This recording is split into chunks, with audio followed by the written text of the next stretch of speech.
Everyone, good evening everyone. మీకు ఒక lengthy video morning ఒకటి పోస్ట్ చేశాను కదా. నేనే బాధలో లేను.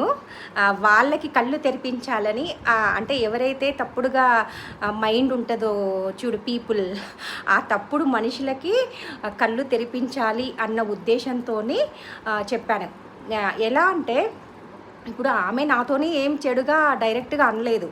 రాజీ ఇలా అనుకుంటున్నారే నిజం అంటే దీని ఉద్దేశము ఆ పరాయోళ్ళది కాదు, దీని తప్పుడు మైండ్ అన్నమాట. ఇది రాజీ ఇలా అనుకుంటున్నారే అంటే నేను దానికి ఆ రోజే సమాధానం చెప్పిన. ఏ ఒక్కడు కూడా నా క్యారెక్టర్ గురించి తప్పుడుగా అనుకుంటే సర్వనాశనం అవుతారని నేను ఆ రోజే దాంతో చెప్పాను. సారీ, క్షమించండి యూనివర్స్, మనల్ని తప్పుగా అనుకున్నా కూడా క్షమించమని నాకు నేర్పారు. కానీ క్షమించండి, అది ఆల్రెడీ అంతకుముందే అనేసాను. సో అలా నేను మంచి గుణాలతో పెరుగుతూ వచ్చాను.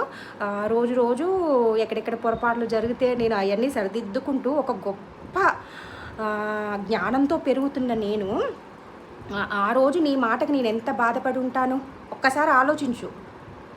ఆ ఒక్కదానికే, ఆ ఒక్క మనిషికే, ఆ ఒక్క పర్సన్కే నేను ఇది ఈ రోజున చెప్తున్నాను. మా చుట్టాలలో ఉన్నాడు, ఒక్కతే ఉంది, అది దానికి చెప్తున్నాను. అదే నా ప్లేస్లో నీ కూతురు ఉంటే, నీ కూతుర్ని ఎవరైనా అని ఉంటే ఎంత బాధ అనిపిస్తుంది. ప్రతి ఒక్క కూతురు, ఈ ప్రపంచంలో ఉండే ప్రతి ఒక్క కూతురు మన కూతురులా అనుకోవాలి. అంత గొప్ప సంస్కారం ఉండాలి మనిషిలో. అండ్ అది వదిలేసే, అది ఆ మాట అన్నప్పుడు మా అమ్మ, మా తమ్ముడు, నేను అది మాకు సచ్చింది, మేము దానికి సచ్చినాం, మా చుట్టాలలో అది లేదు అనుకున్నాము. సరే అది వదిలేసేయండి. ఒక్కటండి, నేను మీకు నేను మంచిని బోధించడానికి దేవుడు నాకు కనెక్ట్ చేసుకున్నాడు.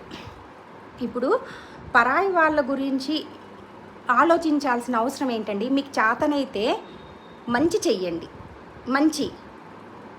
కానీ పరాయి వాళ్ళ గురించి మనం చెడు అనుకోకూడదు. అంటే వాళ్ళు ఏదైనా చెప్తే ఇలా జరిగింది అంటే మీరు సొల్యూషన్స్ ఇవ్వండి. వాళ్ళు ఆ బాధ నుండి బయటపడటానికి మంచి సొల్యూషన్స్ ఇవ్వండి. అంతేగాని వాళ్ళకి ఏం జరిగితే నాకేంటి అని అట్లా అనుకోకండి. మనం మనిషిగా పుట్టినమంటేనే ఎంతో గొప్ప వరం అన్నమాట. అందుకోసమే ప్రతి మనిషిని ప్రేమించండి. ఇప్పుడు ఎవరితో నన్ను గొడవ అయినప్పుడు వెంటనే వాళ్ళ గురించి వెళ్ళి ఇంకో వాళ్ళకి తప్పుడుగా చెప్తారు. ఇది కూడా చాలా పెద్ద తప్పు. మళ్ళీ ఆ గొడవ అయినాక మీరు కొంతకాలానికి కలుస్తారు కదా,